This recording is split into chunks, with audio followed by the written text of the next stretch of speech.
All right, you guys, we have Dr. Stacy Sims here for you. We're super excited to dive into all things sex differences in sport. Goodness, everything. I mean, Stacy knows a lot of all the things, postmenopausal, menstrual cycle stuff. We're going to dive into as much as we can with the hour that we have with her. So thank you so much for joining us today, Stacy. Yeah, no, it's going to be fun. I'm excited. I'm excited. As our listeners know, we will start with our two truths and a lie before maybe we say something that reveals the lie. So I'll let you break those down for us first. Okay, so I love living in New Zealand Mm. for the fantastic skiing in Mm. Northern Hemisphere summer and the Southern Hemisphere winter. Okay. Um, Another would be the only bike I ride is a gravel bike. Ooh, okay. I think I already know which one's a lie. And I cannot find good coffee in the United States. Oh, okay. Okay. As I'm Wait a minute. drinking coffee, it's very Yeah, okay. I haven't heard any specific things about the coffee in New Zealand being extraordinary. I kind of feel like when you said the gravel bike thing, I feel like unless you, I feel like you did a lot of road cycling. But maybe you only have a gravel bike now. I don't know. I feel like that's a lie, but don't tell me the answer. I won't. Okay. We will reveal it for the listeners at the end. But I also didn't think you liked winter sports. So I feel like the skiing thing we'll find out. Yeah. Okay. Well, why don't you give us a little background? How did you get interested and involved in, goodness, female physiology in sports? Like, what kind of drew you to this area of research? Being a girl, Yes. just being a girl. Yeah. Um, yeah, I kind of say that in jest, but in reality, it is Yeah. because, being an active kid and doing all the things I wanted to do and never really being told I couldn't do anything until I said to my dad, "Hey, I want to be a Navy SEAL or Army Mm. Ranger when I grow up." And he's like, "Yeah, no, women can't do that." And I was like, Oh. "What?" And that was like right at the point when I was going to start university. And Mm. then going to university and racing and being on the rowing team and doing all the training and everything. But there were times where the men's boat would just be on point and the women's boat would be a bit falter, and we just Mm. didn't seem to quite get the same kind of training metrics and get as fit as the men. So there was a little bit of discrepancy. So I was Yeah. kind of curious. And at the same time, being an ex phys and all the references, like in the textbooks and in the examples, were all the reference man. Women Mm. were not represented. So all of that was kind of like subconsciously circulating. And then, as people who've heard my TED talk, where I'm like, we're doing this metabolism lab and I'm just giving it my all. And then they throw my results out because it's a quote anomaly, just because it didn't look like what they wanted. And I was Oh. like, wait, I've standardized, I've done everything I'm supposed to. And my results 2 weeks ago were fine, but now they're not. So Mm. what's going on? And Yeah. then people, oh, well, women's results are often thrown out or they're not included in research, primarily because menstrual cycle and they're a bit too difficult to study. And I was like, but I'm a woman. Like, I don't understand why we're not doing this. So that was kind of Yeah. like the drive. So, from the academic perspective of being the kid who always asking why and then trying to push. And now as a university lecturer going, I hate those kids who always ask why. But not really. I love it because it's very curious. But Yes. yeah, so it was that opportunity to really try to find out what's going on as an athlete, and then Hmm. being an athlete, and then answering the questions in the lab, and then just really having a different, I guess, viewpoint and viewing through a different lens than most people do. Yeah. And did you start doing any like self-experimentation on yourself at the time before any of the literature was out? Not really, because it didn't really dawn on me to do that. I mean, you Yeah. could keep track like I was already keeping track of menstrual cycle because I've Hmm. had some issues in my teenage years of having low progesterone and coming back from anorexia and Mm. trying to get out of all of that. So I was very conscious. And so that's why I was kind of thinking about, well, what is the difference? Like I've standardized everything. What is the difference? And it was menstrual cycle phase. Mm. So that was like a little seed that was planted. And then I went on to do my master's degree in overtraining because we were seeing an increase in overtraining and all the mood disorders. And I was like, I want to do it in women. I want to Mm. see if we respond the same, because I feel like we don't. I feel Yeah. like, like when guys overtrain, they get stronger and fitter and angry. And when girls overtrain, they get injured and fat and tired and depressed. Mm. And that's what we found. It's Yeah. like the mood states are different, immune system's different. I was like, surely I didn't do an entire project that's completely different from the literature. And the only difference is the sex of the participants. Yeah. Fascinating. Fascinating.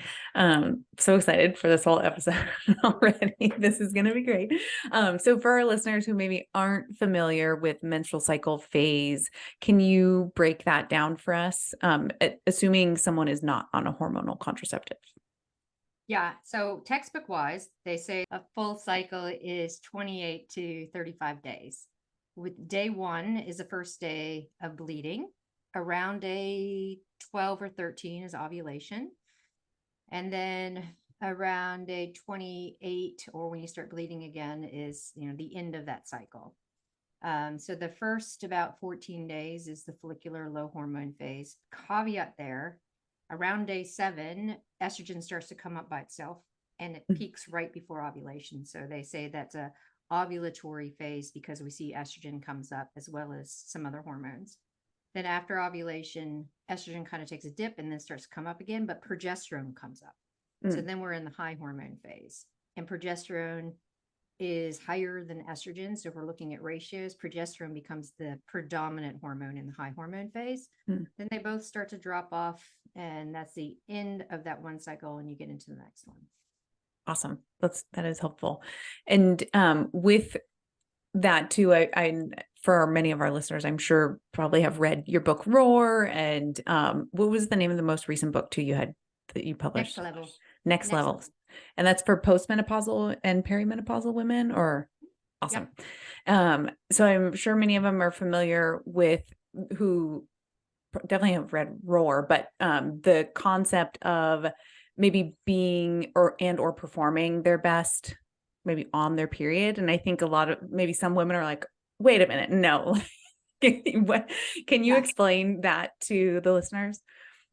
Yeah. So, we've all been in this sociocultural construct that women are delicate flowers during their period and they shouldn't be doing anything hard. We see it even in yoga where you're not supposed to be doing inversions. And it's all from a male construct.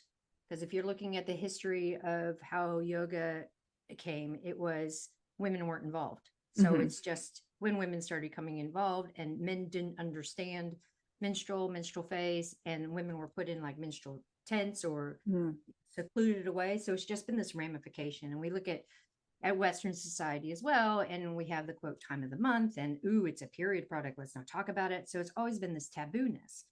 So we've been put in this box where we're thought that we have to be hiding and we shouldn't be going to the gym. We should be, quote, taking care of ourselves because we're bleeding. But in fact, when those hormones drop, our body is now going, okay, well, no egg was fertilized then. We better become really robust and get a really good immune system and get fighting fit so that we can produce a really fantastic egg that's going to be fertilized. So when those hormones drop, that's when the body is really stress resilient. There are, again, caveats in that. Every woman needs to track their own cycle and see how they feel. If there's heavy menstrual bleeding, then there's ways of getting help for that. If there's really bad cramping, there are things that we can do nutritionally to help for that.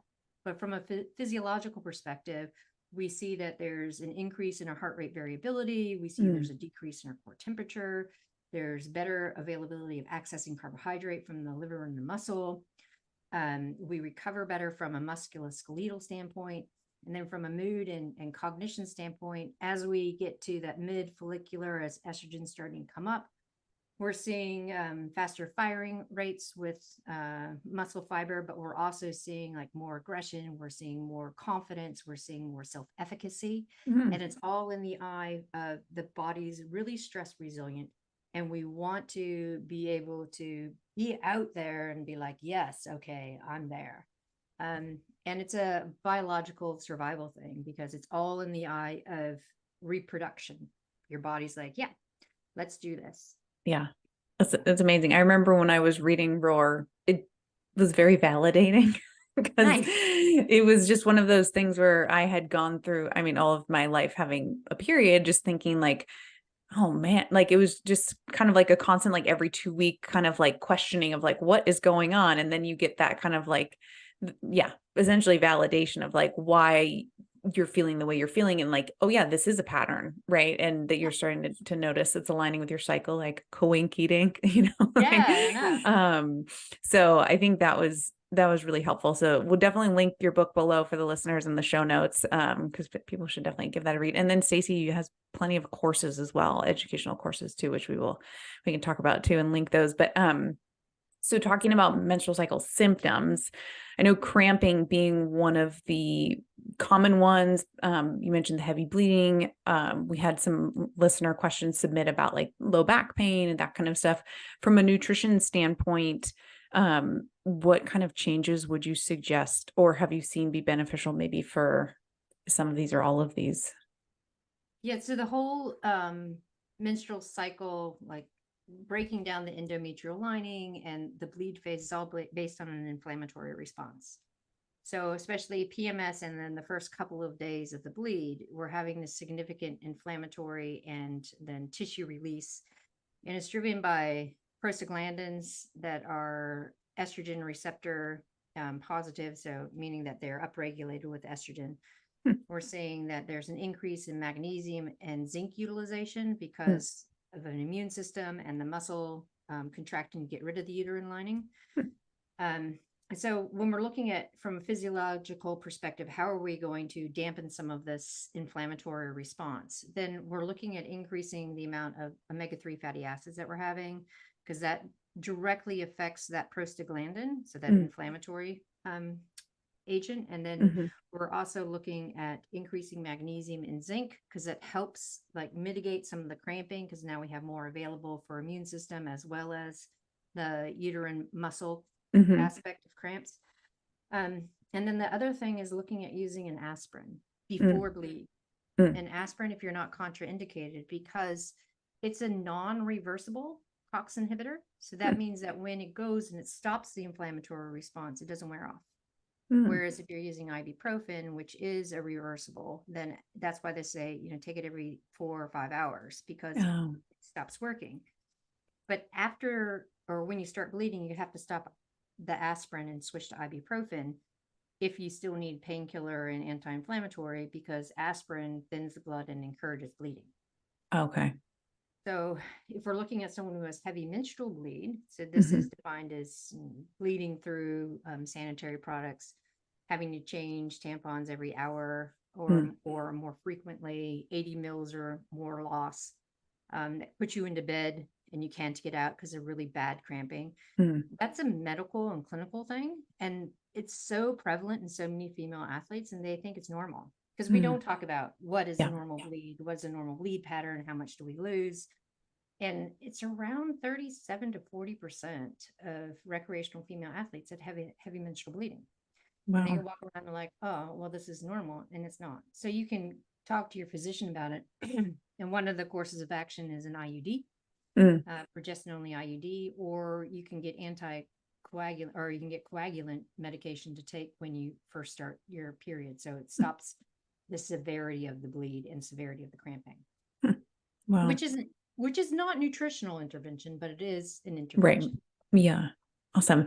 And I had heard, it might have been on in the recent Inside Tracker webinar you did. I heard you mention something about potentially low vitamin D being one of the things you look into. Yes. So we know that women who have really bad PPMD and PMS, it's linked to vitamin D status.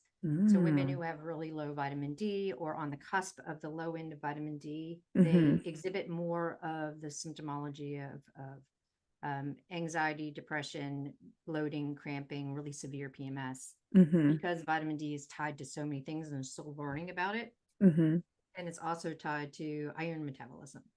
So women who have really bad PPMD or PMS and low vitamin D, then they with a heavier bleed or maybe a 7-day bleed, and they are losing more iron, then it feeds forward to even worse symptomology. So they get into this cycle. And so it comes back to vitamin D status. If we're supplementing with vitamin D based on blood work, then we feed forward to reduction of the symptomology. We have better iron stores. Our body can absorb iron better. And then it feeds forward to just getting better. This is so interesting, and just anecdotal experience with my N equals 1 of myself. Listeners will love to hear this, I'm sure, but I have always had horrible menstrual cycle cramp pain, and I now in this career, I'm always looking for, what are the things I need to be changing or testing. And I've tried like the low saturated fat before, and I've tried the omega-3s and the magnesium, and like still nothing. And then I just got consistent with vitamin D dosing every night, even in summer. And it took me a couple of months, and all of a sudden I was like, oh my God, I have my period and I am functioning. Like I can work, like I am not in bed. This is incredible. And it was the only thing I changed. And so, but I did not do lab work prior. So I don't know how low potentially I was prior, but yeah, anecdotally, I think that might be a little bit of what's been helping me personally. And I still do the omegas and the magnesium and all these other things to just kind of like stack it. But yeah, I think that's a really interesting area, and I'm very curious. And I also have not had super great iron levels all my life. So I should lab test now and see what's going on there as well. So that's an interesting one. Yeah. And then people always end up like on the low end of normal, and physicians are like, you're in the normal range. Like, yeah, that's not normal for an athlete. Right. Yeah. So then it's like, well, how do you actually increase your iron stores when no one's going to help you out, and you have to self-supplement? And it's every other day during your follicular phase, because that's when your body absorbs iron the best. Well, that's good to know. I didn't know that. So every other day during follicular phase, iron supplementation. And do you have a suggestion? I think it was Dr. Alana McKay we had on here, and we were talking a lot more so about like prep for altitude stuff. But do you have suggestions of like form, dose, time of day consumption, anything like that with women in particular? Yeah, I like carbonyl iron. Okay. So it's the most bioavailable and has the least amount of side effects. And put it into the timing, right? So it's like if you train first thing in the morning, then you don't want to take iron in and around training, because hepcidin's elevated for 3 to 5 hours after training. So take it at night, even though naturally hepcidin is coming up a little bit at night. It's better to take it at night than it is to take it around training. As for dosing, it depends on how low you are. Yeah. It could be just you need 15 milligrams of elemental iron, or maybe it is up to 45 milligrams of elemental iron. But the carbonyl, like over the counter, I think you can buy it, and it's 100 milligram tablet, and you just take one of those every other day, and it, staying away from training, and it really does help boost over the course of a couple of months. That's really good to know. Yeah. That's great. Yeah, I will definitely give that. Well, lab work first, then I will give that a try. Yeah, exactly. Awesome. And then, so let's see, we covered kind of menstrual cramp stuff. You had some suggestions there.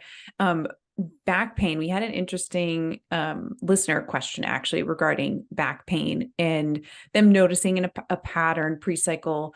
A little bit of a very individual question. They mentioned they have had some like Hashimoto diagnosis and stuff like that. I don't expect you to go down that rabbit hole, but back pain stuff, why does that happen to some women pre-cycle? And will the omega-3s help with something like that, or what's going on there?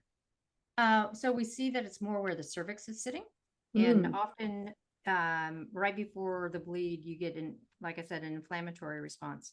And the cervix starts to become inflamed as well, and it pinches on a nerve or presses on a nerve. So you can get some manipulation, ART or acupuncture or something like that, to kind of help, not necessarily move, but desensitize that nerve a little bit and help with the pain. And then if we're talking about, because the cervix is becoming a bit more inflamed, then it's really looking at what kind of anti-inflammatory things we can do. Of course, the omegas and all the stuff I talked about, but also using turmeric. So you can use up to 10,000 milligrams of turmeric, but only in a very small amount of time. So we look at it as 5 to 7 days beforehand to do that 10,000 milligram dose. And then you stop when your bleed starts. Okay. 5 to 7 days beforehand. We'll have to put all these in the notes for the listeners, the little takeaways. These are amazing tips.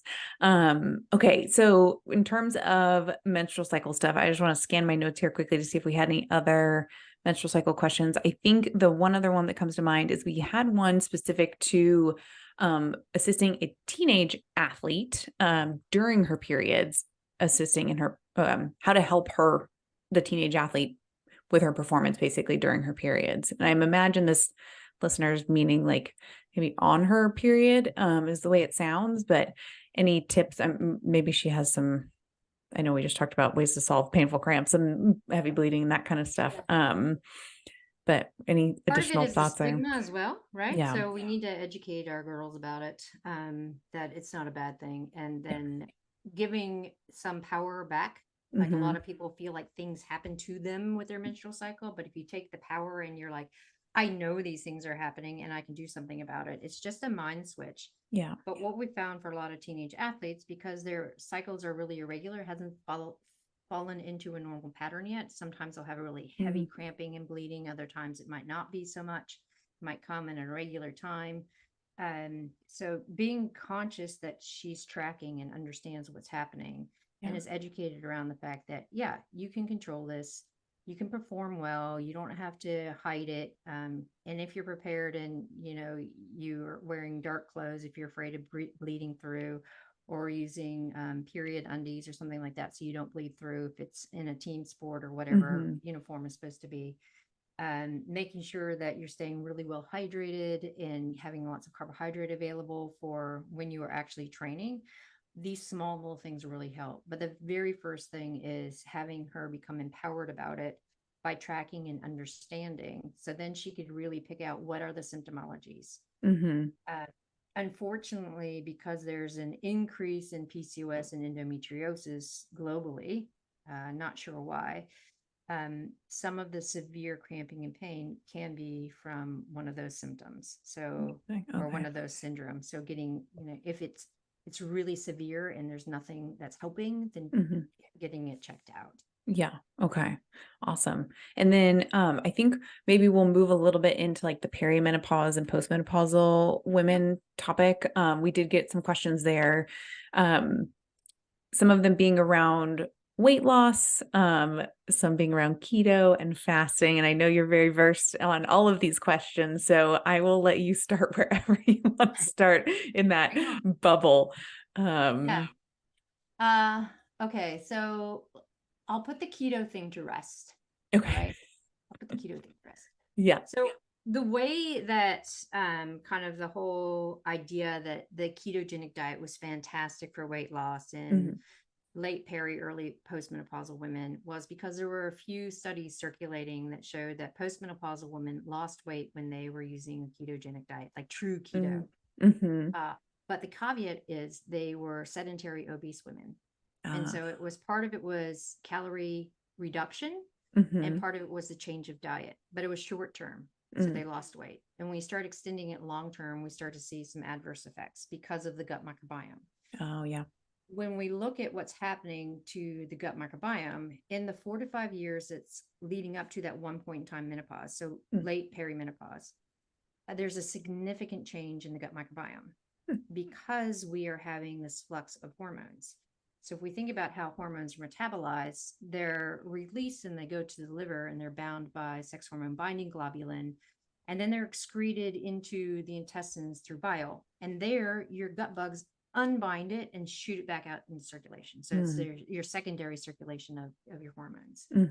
When you start having fluctuation of your sex hormones and you don't have as much or you have a lot, it changes the diversity because the bugs are like, I don't need to be here. So they get kind of killed off by another more dominant phyla.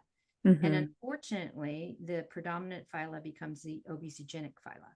So we start to see increase in visceral fat, loss in lean mass, cognitive disorder, that kind of stuff. So they're really looking at the link Mm-hmm. between body composition change and the gut microbiome.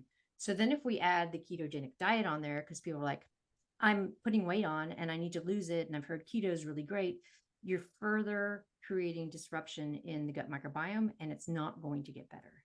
Yeah. So we need to really focus on increasing the diversity of the gut. And that's what helps promote weight loss, not the ketogenic diet. Which, people are like, well, what about fasting? And I was thinking about this earlier today. I was like, here's this thing that Western society talks is so fantastic. We have to do fasting, where there are other countries in this world where they're, quote, fasting, but not on purpose. It's because there's food poverty. Yeah. So if we're looking at what's happened in this world, people are overfed, undernourished, putting on body weight, and they've forgotten how to eat. Yeah. They're misaligned with their chronobiology. So when intermittent fasting comes up, I'm like, what do you mean by intermittent fasting? Are you talking like the severe 24? Are you talking about 16 on, 8 off? Like, what are we talking about? Because when we look at women and fasting, if they are trying to do their predominant work and life in a fasted state, it backfires, because we have two areas in the brain, specifically in the hypothalamus, that is responsible for endocrine function, appetite, and body weight regulation. And they're driven by kisspeptin neurons. So when women are trying to do their exercise and go through the day in a highly stressed state, which happens in peri and postmenopause because they're more sympathetically driven, then the hypothalamus is like, hold, what's going on here? There's not enough nutrition to come in to support everything. So the response, even after 4 days, is to downturn the thyroid. So we start to have thyroid dysfunction. And then we lose luteinizing hormone pulse. We lose our natural circulating testosterone. And of course, any kind of menstrual cycle that's still there starts to get perturbed as well. So when we were looking at fasting, it's like, let's just back it up and work with chronobiology, where we know from new research that's coming out that men and women who break their fast by 8 a.m. and then they stop eating, 4, 5, 6 p.m. and then they break their fast again, end up with really fantastic health outcomes. They have better body composition, they have more metabolic control, better cardiovascular health, better cognitive focus. But those who delay eating until noon and after end up with obesogenic outcomes. There is no positive outcome from their fast. And when they start digging into it, it's because of chronobiology and the way hormones perturbate, cortisol perturbates. So when you are trying to do all these things, when your body's like, hey, ready, I'm up, let's go, and there's no food, then the brain is like, what? No, we can't do this. So it's in a flight mode. So you have this increased sympathetic drive, you have increased cortisol, you have perturbance to thyroid in both men and women, but it's more so in women. Because then when we're looking at from that survival instinct, men can really get by with lower calorie intake and still increase lean mass, become more aggressive, get fit, because the brain is like, well, one, we have one area, kisspeptin for men, but also they have to go find the calories and bring it back. Whereas women, disadvantageous to need more calories when there are none available. So that's when they start putting on fat. They put on visceral fat, they lose menstrual cycle function, they lose luteinizing hormone pulse, thyroid starts to come down because it's in that conservation mode. So when people come to me and like, I don't understand what's going on, I'm doing intermittent fasting, I'm putting weight on, and I'm like, okay, because it does not work for women. It really does not work when you're messing with the time versus your circadian rhythm. So let's back it up. Let's make sure you're out of low energy availability. Let's make sure you're eating in and throughout the day. We have good protein, all that kind of stuff. And then people are like, oh my gosh, this is how you should be eating. Yeah, it's called normal eating. And this is the case, assuming someone's meeting their calories in their eating window when they are fasting still, right? Yeah. So instead of fasting, let's call it time restricted eating. Because when we see fasting, people are purposely restricting calories as well as having this eating window. Whereas time restricted eating is just eating in the day when their body needs it, and then purposely not eating after dinner and making sure that they're not eating before bed. Yeah. And I mean, a lot of the symptoms you mentioned are similar to REDS, relative energy deficiency in Exactly. sport, right? So, Exactly. I mean, goodness, that says a Yeah. lot right there, I think. Yeah. It Yeah, does. Yeah. that's Because if great. you're thinking about athletes not eating enough and all the ramifications, Hmm. they're not eating enough to fuel what they're doing. In the Yeah. general pop, if you're not eating in and around when your body needs it, it's the same kind of messaging to the brain. Yeah. Yeah. Jumping back to the keto women following keto and the obese study population, do you recall if they tested like did DEXA or lean mass follow the lean mass trends through that test? Yeah, and there was a decrease in lean mass and fat mass. So the Mm, body weight loss wasn't just fat. It yeah. was both. Yeah. Wow. So I mean that is we don't want that either, right? As we get older, Oh, we want to keep on as much muscle as we can. yeah. I will Um, tell you that once you hit your mid 40s, it is incredibly hard to put on lean mass as a mhm. woman. Yeah. So, you're out of the gym for a couple of weeks and you're like, what happened? And you try to put it on, it takes you twice as long to get it back. And Shoot. that's if you're conscious about eating and lifting. So Hmm. don't do anything that's going to make you lose it. Yeah. Yeah. Shoot. And you mentioned the changes to the gut microbiome helping keep the gut microbiome healthy. What are your thoughts on all these like probiotic supplements? Like, should someone who's going through perimenopause consider that, or should they do diet changes first? What are your thoughts? So I'm not a fan of the over-the-counter like probiotics, prebiotic stuff because Hmm. that's not what we're after. We're after that deep gut bacteria, the Hmm. colon, like the deep colon. Hmm. So we need fibrous fruit and veg because that's Yeah. what feeds the bacteria, and that's the bacteria we're concerned about. Probiotics, if you're eating it through food, great. But Mm, when you're looking at using over-the-counter stuff, there's still not a lot of evidence to show what the dosing is and the mm, strains, and all the strains are coming from one particular company or a couple of companies, and so it ends up being westernized, I guess is the best way to put it, where it's mhm. all for one and we're not looking at the individual. Yeah. And so I'm like, just do food, just do Mhm. food. Yeah. Do you I know so many people who they want a pill fix, right? It's I know. just that's easy. It's hard to eat a bunch of fiber and hit I those know. targets, right? Takes a That's lot more because we're effort. in that, that Western society where it's Yeah. like pharmaceutical, take a pill, it's magic. Yeah. You have to do the work, even if you take the pill. To help our listeners maybe adapt this real food approach, what are some probiotic rich foods you suggest or high fiber foods you suggest? So for high fiber, it's if you have a colorful plate of fruit and veg, Mhm. that's perfect. Yeah. Eat the apple skins, don't peel your apples. Mhm. Jerusalem artichoke is really fantastic, which you Mm. can get in California, but you can't get in New Zealand, which is Yeah. depressing. Um, anything that is plant-based Mhm. and has the fiber, and that's what you're after. Awesome. Um, when we're looking at probiotics, anything from kefir and kombucha, sourdough bread, anything that's Mhm. fermented, it's fantastic. Awesome. Does balsamic vinegar fall under like in red wine vinegar? Does that count? Yeah, a little bit. They're Yeah. fermented. It Yeah. helps. Yeah. Okay. And then I'm sure people are going to ask about wine. Oh yeah. No. Wine in Does not moderation, man. does not count as a probiotic.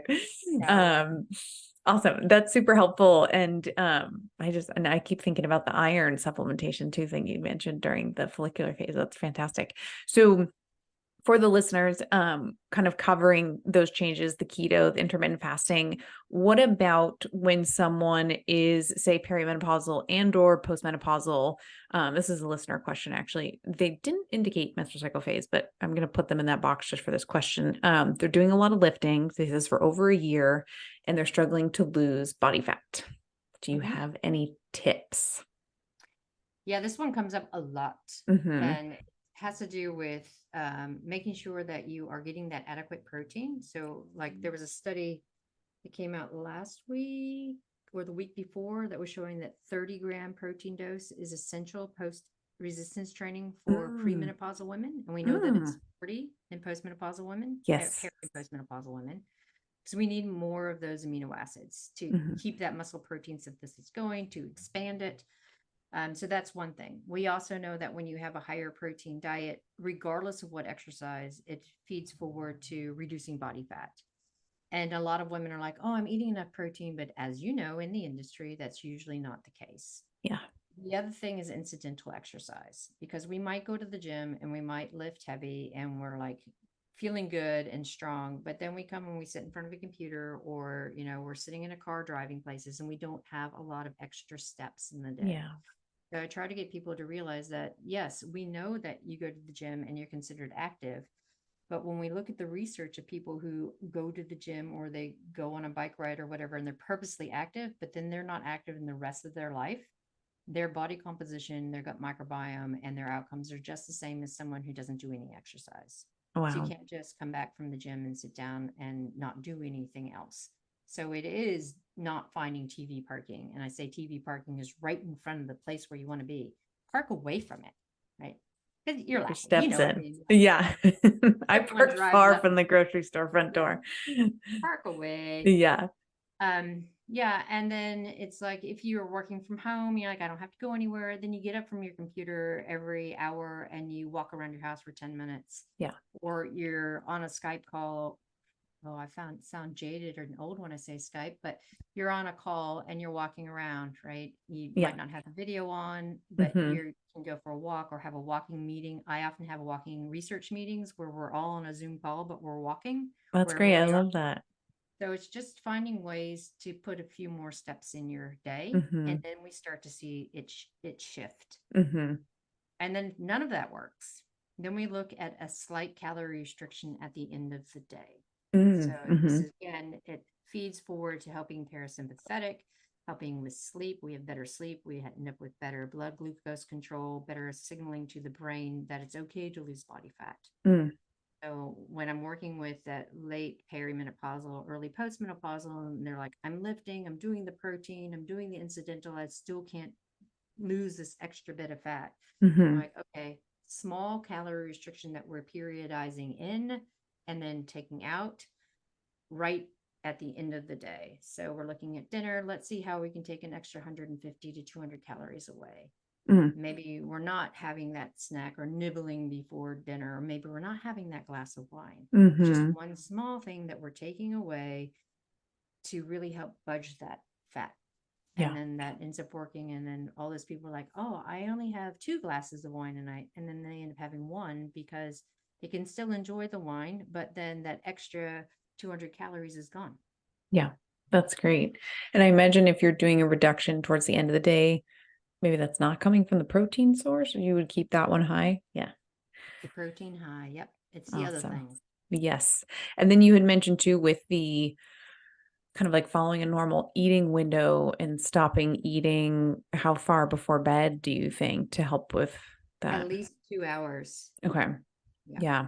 I think I don't know if it was Juliet who coined it, but she said to me the term the other day, nighttime obesity, because we were Yeah. looking at her journal logs, right? And she's like, Yeah. yeah, I get like 1,000 calories at dinner. Like, and so yeah, she's totally like an upside down pyramid if you look at her calories, right? So yeah, shifting that around sounds like a smart idea to fuel you through your day. Yeah, I've had a couple of late meetings, you know, being down here. So Europe wakes up and it's time Mm, for meetings. And I've had a couple late ones. One was at 7 o'clock and it was supposed to be over by 8, 9 o'clock. I'm still on the call and I hadn't eaten dinner. oh And I was like, no. I'm hungry, but I'm not hungry. And I want to go to bed at like 9:30. It's too late to eat, Yeah. but I need to eat. And so I Yeah. was like, damn it, it's Yeah. going to ruin my sleep. Conundrum. Yeah. That's actually, you bring up a great point. So I have had clients where we are doing some periodized nutrition for their, tying it in with their training, and they will get this kind of like right before bed hunger, and they kind of from what they've told me is they say, I can't sleep if I'm hungry, so I have to eat something. Mhm. What are your thoughts to that? Is there a gut like training or digestion training that can be done, eating timing training, or Part of it's mental. Like yeah. if you're watching TV at night Mm, and look at the ads, like a lot mm, of the ads come on, and especially in the food. States, it's all food ads and Yeah. pharmaceutical ads. So it's cueing your brain. Oh, that bagel looks good. Ooh, Yeah. that chocolate looks good. So having hot drink, like could be hot tea or something Mm-hmm. without caffeine in it, will help Yeah. quell that hunger. Yeah. But if they are truly hungry, then it's having, maybe a quarter cup of Greek yogurt that might be 2 or 4%. So you're getting some fat and you're getting the protein, slow digestion, helps with recovery overnight. And I mean, those would be the big things where I'm like, yeah, okay, try that just to quell the hunger. Yeah. And then, I mean, like making sure that they're using something like L-theanine to get into that deep sleep, because then they're not going to wake up. But if they are in a little bit of low energy availability, we see this a lot in women when we're periodizing training and nutrition, is they could become hypoglycemic at night. And this is what a lot of the wake up factors are. So this is where that Greek yogurt before bed really does help, where they're like, oh, it's in my eating window, I don't want to eat. But we don't want you to be hypoglycemic at night either. Right. So having a little bit of that protein before bed stops that hypoglycemic wake up, reduces the feeling of hunger, and then is not so detrimental to that timing because it is protein oriented. Awesome. That's great. Yeah. And I want to be mindful of your time because I know you are in a different time zone. It's morning for you, it's getting dark here for me. But I'll jump to our listener questions because we did have a couple other ones that we did not hit on. So let's see, one of them kind of ties into a little bit of what we're talking about right now. This listener said, is it bad to eat when it's dark outside? And I'm not sure if they maybe are a shift worker potentially. Any thoughts on if that were the case? Is it bad to eat? Yeah, now we look at circadian rhythm, right? So we know if you're a shift worker, it's really hard because like I work with some police officers who are on for 6 days, off for 4, and they have 2 night shifts, 2 afternoon shifts, and 2 day shifts. I'm sure that Sid knows about shift work too. Yes. Yeah. So we make a precedence on, we know that women who have circadian shifts really do need that protein because they fall into craving and needing more fat from a brain perspective. But if we're putting the protein in, then it resets the body clock. And so we don't have an issue. But for men, it's carbohydrates. So we're looking at shift in shift workers and looking for men need more carbohydrate. But if we're looking at just the general person who's like, oh, it's dark out, I better not eat dinner, that's not appropriate. It's more of like, what time did you wake up? When did you eat? And so it goes back to the normal eating thing. Awesome. I love that answer. The next question is soy a good way to get proteins in? It depends on the soy. So if we're looking at all the, research out there about the Japanese diet and how great it is, that's a completely different soy type community than what you find in the States and anywhere else, because it's not as processed. They're eating edamame, they're eating soy-based foods that are not just tofu. When we look at soy protein powders, it's not a good protein because we are looking at 45 to 50 grams of soy isolate to get the same kind of leucine that you would get in a whey protein. Pea protein isolate, much, much better for you. It's just slightly off the leucine content. We're looking at soy-based products to eat. I go into a US grocery store and there's rows and rows and rows and rows of products that are not food. In that is all, you go to the vegan section and there's all this tofurkey and all these meat substitutes. And it's genetically engineered. It's highly processed. It gets absorbed in the upper intestines. It doesn't help the lower intestines.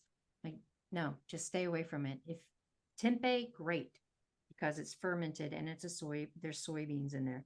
Edamame, great, fantastic. Tofu that's non-GMO, yeah, that's a good source too, as long as you're not too sensitive to the soy. But as a primary protein content, there are so many other things to use, especially if you're looking from a vegan or a vegetarian source. Awesome. And let's see, next question is with regards to HRT. So if you feel like you can answer this one briefly, I'm sure this could be its whole episode on its own, but the listener says, HRT, everyone is now taking low dose testosterone. Why? Is this an influencer trend? It is a little bit of one. I was on a live earlier this morning with a woman who specializes in menopause. She's a doctor as well, but medical doctor. So I got the question about testosterone. And the thing about it is that it's not discussed in peri and postmenopausal women because it's never been associated with female hormones. Like they just Mm, assume that women don't need testosterone, but women do need testosterone. It does yeah. decrease age like men do. But when we're looking at the upsurgence of testosterone supplementation, it is an influencer thing.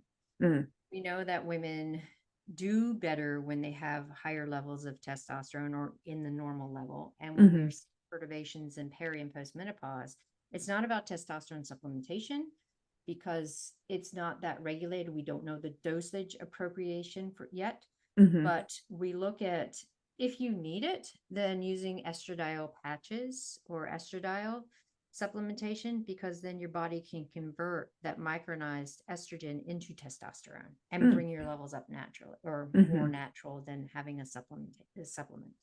Okay, awesome.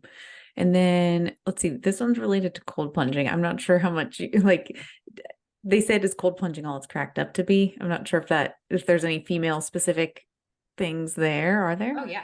Yeah. We've done a whole micro learning on hot and cold. Oh, So we're perfect. looking Yes. at like Wim Hof and all that kind of stuff and Mm-hmm. ice baths, too cold for women.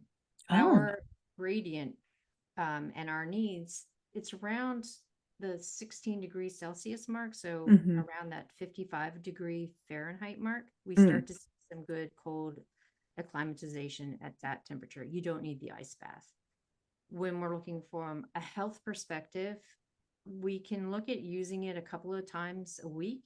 Mm-hmm. It's really beneficial for women who have endometriosis, Mm. especially if they start doing some of the cold water immersion in and around ovulation and a few days after ovulation, because it dampens that inflammatory response and reduces some of the hyperplasia that comes with it. As a general trend, I always tell people heat's better. Yeah. Heat is better. You get better outcomes when you are looking at heat shock protein, Mm. acclimatization, blood pressure, vascular control. All of those things are much better from heat exposure than cold exposure. For Okay.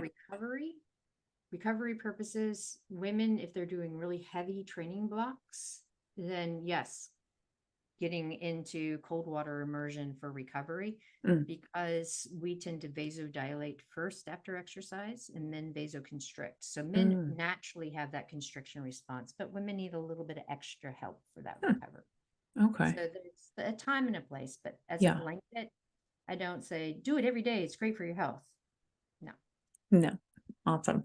And with regards to the heat, I believe I've heard you mention the women versus men, like quote unquote sauna protocol prep for altitude is slightly different. Is that correct? Yep. So when we're looking at some of the newer research that's coming out about heat and heat adaptation, it takes women longer to get those cardiovascular adaptations than men do. So the typical like 5 to 6 days in a row, that works beautifully for men, but for women, we need at least 9 days in a row. And if you are in the high hormone phase or the Mm. luteal phase, you don't need a primer. Your body's already in an elevated temperature state. Its thresholds have shifted, so you go right into the heat, and your body's like, okay, now we're ready to really start sweating and adapt. If you're in the follicular phase and you're like, okay, I need to get into the sauna, you go in for 5 to 10 minutes, exit, because you're priming Mm. your body to like shift the thresholds for sweating, Mm-hmm. drive the core temperature up, and then you exit. So the body's like, oh, I'm already primed. And then you go in, Oh, and then you interesting. your 20 to 30 minutes in the sauna. Okay. And how long should someone stay outside of the sauna after they've done their primer? Maybe 3 to 5 minutes. Okay. Okay. Awesome. Yeah. That's super helpful. We covered our teenage athlete situation, covered our keto. This question, I think we kind of hit a bit of this, but is it true that women have the biological advantage well, actually, we didn't hit this one, in biological advantage in endurance and muscle stamina over men? Yes, it is. This is my beef with zone 2 training. Oh, With all let's talk about this really quick. zone 2 training. When we look at zone 2, it's all about mitochondrial health and Mhm. more mitochondrial density, and women already have that. Yeah. We don't need to do zone 2 training. Matter of fact, that's what our next vlog is all going to be about. Zone Awesome. 2. So when we're looking at the endurance aspect and fatty acid utilization and the muscle fiber typing, women, by the nature of being women, are born with more of a plasma protein, CD36, in the mitochondria that allows more fat to come in and be used by the cells. Mm. We also have more of a feedback from the liver to use free fatty acids, and then muscle fiber as well. When we're looking at women, tend to have more type 1 versus type 2, but it is very area dependent. And then when you start adding estrogen and progesterone into the mix, we spare carbohydrate and use more free fatty acids as a response to progesterone going, I need all of these building blocks for the endometrial lining. So estrogen counters it. And it's like, okay, well, we're going to hold on to carbohydrate in the liver and the muscle, and we're going to use more body fat because we don't want progesterone to steal everything, because we kind of need it. So it's more of a storage hold and a response to progesterone. So when we're looking at endurance, women are better at endurance, and they have more muscle endurance than men. So we don't have to do the metabolic training and metabolic flexibility in the zone 2. I tell people, do it if you want to be more like a woman. So I'm like, yeah, men have to do that to become more like women, because we are There you already go. there. I like that. That's great. Yeah, I did have a client recently where they were doing a training for a long distance race and doing a lot of zone 2, and they're like, I've never had more body fat in my body. Exactly. That Yeah. is it. Yeah. Right. And I tell women, it's like, if you want to become fat and slow, then do zone 2 and or moderate intensity exercise. Yeah. If you want to lean up, you have to totally polarize, drop the volume, do the quality work. Your recovery is more in that zone 1, like embarrassingly slow, but you don't have to spend time on the volume, because we are already metabolically and biomechanically predisposed to going long and slow. Interesting. That's great. Okay. Well, I want to be mindful of your time. So I'm going to stop the questions there, and I'm just going to jump back to your 2 truths and a lie. So, you said you love living in New Zealand, and I think skiing, kind of something along those lines, the temperature, climate, all that stuff. That the only bike you ride is a gravel bike, and you can't find good coffee in the US. I thought your lie was the gravel bike. Which one was it? It's living in New Zealand and skiing. Okay. New Zealand's very far away from everything. And so Yeah. I'm like, I need to get back to the Northern Hemisphere. And 2, skiing, not my thing. I would Yeah. like to love it, but it's so expensive. I'd rather take that money and fly to Hawaii. There you go. Come on over this way. So coffee in the US is good. Is it better than New Zealand? Yeah, coffee in the US is awful. No. I can't find good coffee in the States. Oh God. no. So No. is it really good though in New Zealand, or where is it really good? Yeah. Yeah. Okay. There's a whole bunch of micro roasteries, and it's like the flat white's now a thing in the States, but it's not really a flat white. I mean, even going to Blue Bottle and you ask for a flat white, it's still not good. I'm like, that's not really a flat white. Even all the like the really good roasteries and stuff in the States, they still just don't have an eye to what happens in Australia, New Zealand, the UK, Europe. So yeah. I'm all about the cortados these days. Yeah. I think cracked it a little bit because I've been traveling the States so much. You go and you ask for a double espresso and a side of hot whatever milk you want, like steamed milk, and then you can make it yourself. There you go. Genius move right there. Well, this has been so informative. So many good nuggets we have here. I mean, takeaways for myself personally, selfishly. I'm going to start implementing and doing some lab testing on myself. But where can the listeners find you, follow you, all that good stuff? So our website, and I say we because I do have a team. I wouldn't be able to do all this by myself. Website is drdrstacysims.com. And so that kind of is the overview of all the courses, the books, the upcoming launches. We have a blog, and you can sign up for the newsletter. It has a list of all the media and the research that I'm doing. And then if you're like, that's too much, then social media, Instagram. And if you're still on Facebook, Dr. Stacy Sims. And that's where you can find what I'm up to. Awesome. Well, we will link your website below for the listeners, and Gram handle and all that good stuff so people can follow you. And thank you again so much for joining us. This has been amazing. It's been super fun. Thanks.